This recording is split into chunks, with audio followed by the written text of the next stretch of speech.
सुखपुर नामक गांव में रत्नू नाम का एक नाई रहता था। वो गांव का बहुत पुराना नाई था और सभी लोग बाल कटवाने के लिए उसके पास ही आते थे। रत्नू का एक बेटा जग्गू था, जिसे अपने साथ काम पर लगाने के लिए दिन रात उससे मिन्नतें करता था। अरे बेटा, अब मैं बूढ़ा हो रहा हूँ, तुम्हें अब मेरा काम संभाल लेना चाहिए। तुम्हें कितनी बार समझाया है, एक नाई का बेटा नाई ही बनता है, राजा नहीं बन सकता।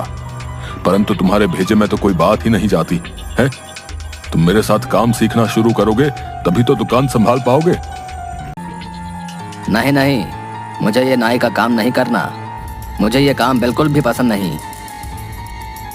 अच्छा, एक नाई के बेटे होकर तुम ये सब बातें कर रहे हो। तुम्हें ये काम नहीं पसंद? तुम नाई नहीं बनोगे तो क्या राजा बनोगे? बाप बेटे में आए दिन यही खटपट चलती रहती, परंतु जग्गू किसी भी तरह से अपने बाप का काम संभालने के लिए तैयार नहीं था। वो हमेशा मन ही मन सोचता कि किस तरह वो इस काम से पीछा छुड़ाए। रोज की बहस से तंग आकर आखिर एक दिन जग्गू घर छोड़कर चला जाता है। जग्गू अपना गांव छोड़कर दूसरे गांव की तरफ चल देता है और मन ही मन सोचता है, मैं इस गांव को ही छोड़कर चला जाता हूँ। किसी दूसरे गांव में जाकर नई जिंदगी शुरू करूंगा, जहां मुझे कोई ना जानता हो। वहां मैं किसी को नहीं बताऊंगा कि मैं एक नाई का बेटा हूँ। इस तरह चलते चलते जग्गू अपने गांव से काफी दूर एक अजनबी गांव में पहुंचता है। सामने उसे एक मंदिर दिखता है। जग्गू मंदिर के अंदर चला जाता है। मंदिर के पंडित जी उससे पूछते हैं, अरे बेटा, तुम क्या यहाँ नए आए हो? आज से पहले मैंने तुम्हें कभी नहीं देखा। जय पंडित जी, प्रणाम। मैं काफी दूर के एक गांव से यहाँ आया हूँ। मैं इस गांव में किसी को नहीं जानता। क्या मैं आपके मंदिर में विश्राम कर सकता हूँ? बेटा, तुम कहाँ से आए हो और तुम्हारे पिताजी क्या काम करते हैं? अपने बारे में कुछ बताओ। पंडित जी का सवाल सुनकर जग्गू सोच में पड़ जाता है कि अब क्या बोले। सच तो नहीं बता सकता था। जी पंडित जी, मेरे पिताजी रत्नू नाथ शर्मा अपने गांव के जाने माने पंडित हैं और मेरा नाम जग्गू शर्मा है। अच्छा अच्छा, तो तुम पंडित परिवार से हो, परंतु घर छोड़कर यहाँ क्यों आ गए? मैं अपने घर से दूर रहकर कुछ सीखकर अपने बलबूते पर कुछ करना चाहता हूँ, परंतु अभी मेरी समझ में कुछ नहीं आ रहा कि मैं कहाँ जाऊँ। देखो बेटा, पीछे ही मेरी कुटिया है। मैं वहाँ अकेला ही रहता हूँ और इस मंदिर की देखभाल भी मैं ही करता हूँ। तुम चाहो तो मेरे साथ रह सकते हो। तुम इस मंदिर का सारा काम संभाल लेना, जैसे कि इसकी साफ सफाई, पूजा वगैरह की तैयारी। मैं तुम्हें सब कुछ सिखा दूंगा। पंडित जी की बातें सुनकर जग्गू बहुत खुश हो जाता है और मन ही मन सोचता है, लगता है तीर निशाने पर ठीक लग गया है। इस पंडित को कोई शक नहीं हुआ और ये मुझे भी पंडित ही समझ रहा है। बस फिर क्या था, अगले ही दिन जग्गू ने अपना भेष बदलकर पंडितों जैसा कर लिया। सिर पर चोटी, धोती कुर्ता और माथे पर तिलक और गले में माला। पंडित जी के साथ मंदिर में काम करने की वजह से सभी लोग उसे पंडित ही मानने लगे और वो भी पंडित जी के साथ रहते रहते पूजा की सारी विधियां, मंत्र उच्चारण, आरतियां सब सीख गया। अब पूरा गांव उसे पंडित जग्गू शर्मा के नाम से जानने लगा और उसका जीवन मजे में कटने लगा। उसी गांव के एक सेठ पंडित दीनदयाल शर्मा गांव के सबसे अमीर व्यक्ति थे, परंतु उनकी शादी नहीं हुई थी, जिस कारण उनका इस दुनिया में कोई नहीं था। अरे पंडित जी, परसों हमारे घर में हवन और पूजा है, आपको याद है ना? पूरी तैयारी कर लीजिएगा और समय पर पधार जाइएगा। है जी जी सेठ जी, मुझे अच्छी तरह याद है। आप हर साल ये हवन और पूजा करवाते हैं और गरीबों में दान बांटते हैं। आप चिंता ना करें, मैं सब तैयारी के साथ पहुंच जाऊंगा। पंडित जी जग्गू से कहते हैं, जग्गू, परसों सुबह सेठ जी के यहाँ हवन है। वो हर साल ये हवन और पूजा करवाते हैं। तुम्हें सामान की लिस्ट दे दूंगा, सारा सामान कल ही खरीद कर मंदिर में रख देना। परसों सुबह जल्दी ही हमें उनकी हवेली पर जाना है। नियमित समय पर पंडित जी और जग्गू सेठ जी की हवेली पर पहुंच जाते हैं। इतनी विशाल हवेली देखकर जग्गू हैरान रह जाता है और सोचने लगता है, इतनी बड़ी हवेली, वाह, ये तो बहुत पैसे वाले सेठ जी लग रहे हैं। लगता है खूब माल मिलेगा। पंडित जी और जग्गू सेठ के यहाँ बहुत अच्छे से पूजा और हवन संपन्न करते हैं। जग्गू को इतनी निष्ठा से पूजा और सभी कार्य करते देख सेठ जी पंडित जी से पूछते हैं, ये लड़का कौन है? पहले तो इसे कभी नहीं देखा। हाँ सेठ जी, कुछ ही दिन पहले ये मेरे पास आया है। पंडित घराने से ही है। इसके पिता भी अपने गांव के पंडित हैं। बहुत ईमानदार और मेहनती लड़का है। जग्गू को जब पता चलता है कि सेठ जी का इस दुनिया में कोई भी नहीं है, उसके दिमाग में एक तरकीब आती है। किसी भी तरह ये सेठ जी को बातों में फंसाकर इनके घर में अपनी जगह बनानी होगी। क्योंकि जग्गू काफी चालाक किस्म का लड़का था। वो सेठ जी के यहाँ आना जाना शुरू कर देता है। किसी भी बहाने से वो अक्सर सेठ जी के यहाँ आता और उनसे ऐसी मीठी मीठी बातें बनाता कि कुछ ही दिनों में सेठ जी उसे बहुत पसंद करने लगे। एक दिन पंडित दीनदयाल मंदिर में दर्शनों के लिए आते हैं, तो वापस जाते समय सीढ़ियों के पास उनकी सोने की चेन गिर जाती है। उस पर जग्गू की नजर पड़ती है तो उसके मन में लालच आ जाता है, परंतु दूसरे ही पल में सोचता है, यदि ये सोने की चेन मैंने सेठ जी को लौटा दी तो उनके मन में मेरे प्रति विश्वास और जाग जाएगा। यह अच्छा मौका है दिल में अपनी जगह बनाने का। बस यही सोचकर वो तुरंत चेन उठाकर सेठ जी को सौंप देता है। अरे रुकिए सेठ जी, ये देखिए आपकी सोने की चेन यहाँ गिर गई है। अरे सच में ये तो मेरी ही है। मुझे पता ही नहीं चला ये कब गिर गई। भाई तुम बहुत ईमानदार लड़के हो, वरना कोई और होता तो इतनी महंगी चेन कभी वापस नहीं करता। कुछ दिनों के बाद जग्गू मन ही मन एक प्लान बनाता है और एक व्यक्ति को 500 रुपए देकर कहता है, देखो तुम्हें मेरा एक छोटा सा काम करना है। पंडित दीनदयाल रोजाना सुबह मंदिर आते हैं। उस समय उनके साथ कोई नहीं होता, तो जब वो मंदिर से निकले थोड़ी दूर जाने पर उन्हें रास्ते में रोककर उनसे उनका बटुआ छीन लेना।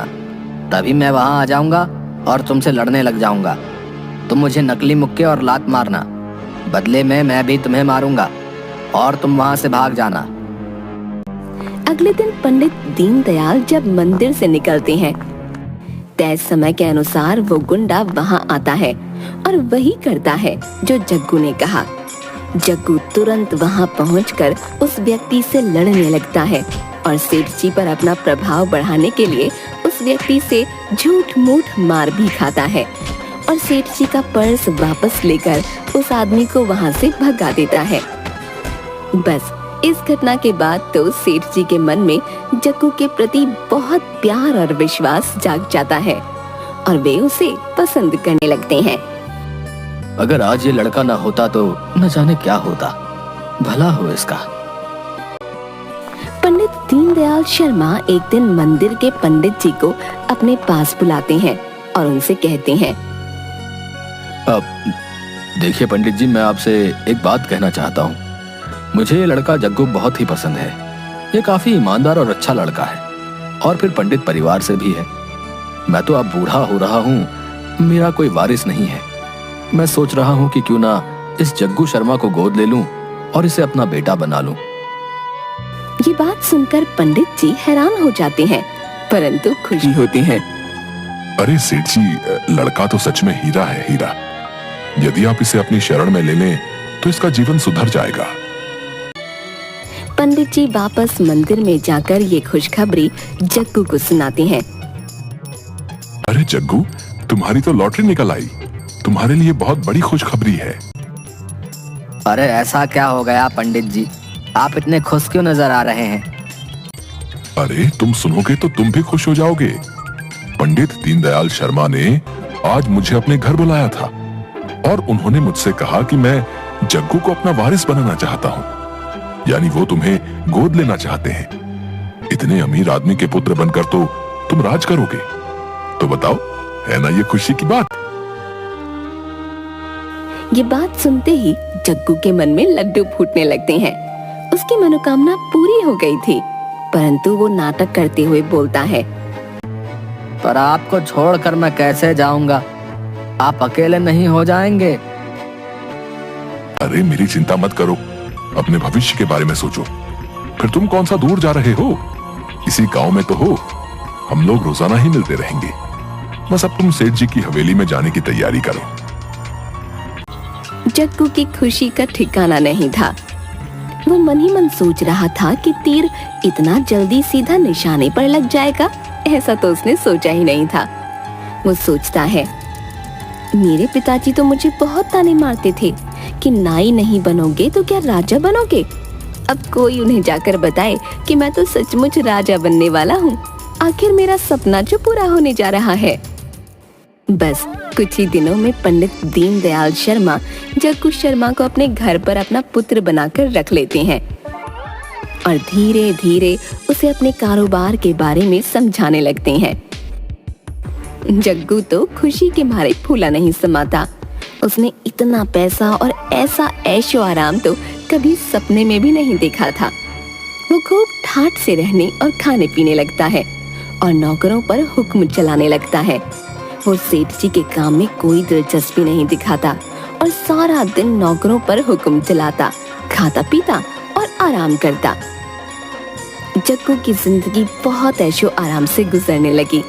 वो सचमुच में भूल जाता है कि वो असल में है कौन। सेठ जी जग्गू से कहते हैं, जग्गू बेटा, आज दूर गांव से 3-4 व्यापारी आ रहे हैं। वो हमसे कुछ जमीन खरीदना चाहते हैं। जब वो लोग आए तो तुम भी मेरे साथ बैठना, ताकि तुम काम की सभी बारीकियों को समझ सको। आगे तो तुम्हें ये सब संभालना ही है। जी, जैसी आपकी आज्ञा। वो लोग हवेली में आते हैं। सेठ जी जग्गू को भी बुला लेते हैं। अब मैं आप लोगों का परिचय अपने पुत्र से करवाना चाहता हूँ। यह है मेरा पुत्र जग्गू। सेठ जी जग्गू को उन लोगों से मिलवाते हैं। उनमें से एक व्यक्ति जैसे ही जग्गू को देखता है वो चौंक उठता है। वो व्यक्ति जग्गू को काफी देर तक घूरता रहता है और सेठ जी से पूछता है, ये आपका पुत्र कैसे हो सकता है? हमने तो सुना था आपकी कोई संतान नहीं। आपने ठीक सुना था, मैंने इसे गोद लिया है। इस पर व्यक्ति बोलता है, आप तो घराने के पंडित हैं, आपने एक नाई के लड़के को गोद कैसे ले लिया? सेठ जी सुनते ही गुस्से से लाल पीले हो जाते हैं। अब नाई का लड़का? अब ये क्या बकवास कर रहे हो? ये तो पंडित घराने से है। चाहो तो गांव के पंडित से पूछवा सकता हूँ। इस पर व्यक्ति बोलता है, मैं इसे पहचान गया हूँ। ये मेरे ही गांव के नाई रत्नू का इकलौता बेटा जग्गू है, जो कि अपने बूढ़े बाप को इस उम्र में अकेला छोड़कर यहाँ मजे कर रहा है। ऐसी बातें सुनकर जग्गू के पैरों तले जमीन खिसक जाती है। वो डर जाता है कि अब तो उसकी पोल खुल गई है। जग्गू ये नहीं जानता था कि झूठ की उम्र ज्यादा नहीं होती। वो एक ना एक दिन सबके सामने आ ही जाता है। जग्गू घबराकर सेठ जी से माफी मांगने लगता है। अब सेठ जी, मुझे माफ कर दीजिए। मैंने आपसे झूठ बोला था। यह व्यक्ति बिल्कुल सच बोल रहा है। मैं एक नाई का ही बेटा हूँ। मंदिर में पंडित जी के पास रहने के लिए मैंने ये झूठ बोला था कि मैं पंडित घराने से हूँ। ऐसी बातें सुनकर सेठ जी को बहुत गुस्सा आता है। अपने नौकरों से कहकर सेठ जी जग्गू को धक्के मरवाकर घर से बाहर निकाल देते हैं। उसका इतना बड़ा झूठ पकड़े जाने पर गांव के सभी लोग उसे उस गांव से धक्के मार मार कर बाहर निकाल देते हैं। आखिर सब जगह से धक्के और गालियां खाने के बाद जग्गू अपने पिता के पास वापस गांव में जाता है। जग्गू को देखकर उसके पिता उसे गले लगा लेते हैं जग्गू उनसे माफी मांगता है। पिताजी मुझे माफ कर दीजिए। मैंने अपनी हैसियत को भूलकर बहुत ऊंचे ऊंचे ख्वाब देख लिए, और सबसे बड़ी बात यह कि मैंने उन्हें पूरा करने के लिए गलत रास्ता अपनाया। लोगों से अपने बारे में झूठ बोला और आपको इस उम्र में अकेला छोड़कर चला गया पिताजी। इन्हीं सब बातों की मुझे सजा मिली है। आइंदा से मैं ऐसी कोई गलती नहीं करूंगा। मैं समझ गया हूं कि कोई भी काम छोटा या बड़ा नहीं होता। हमें अपनी सच्चाई को अपनाकर पूरी ईमानदारी से अपना काम करना चाहिए, ना कि झूठ व मक्कारी से जिंदगी जीने के बारे में सोचना चाहिए। जग्गू की बातें सुनकर उसके पिता कहते हैं, यदि सुबह का भूला शाम को घर आ जाए तो उसे भूला नहीं कहते। तुम्हें अपनी गलती का एहसास हो गया और तुम लौटकर मेरे पास आ गए। बस मैं तो इसी में बहुत खुश हूँ। तुम्हें जिंदगी ने बहुत अच्छी सीख दे दी है। अब आइंदा तुम कभी भी अपने जीवन में रास्ता नहीं भटकोगे।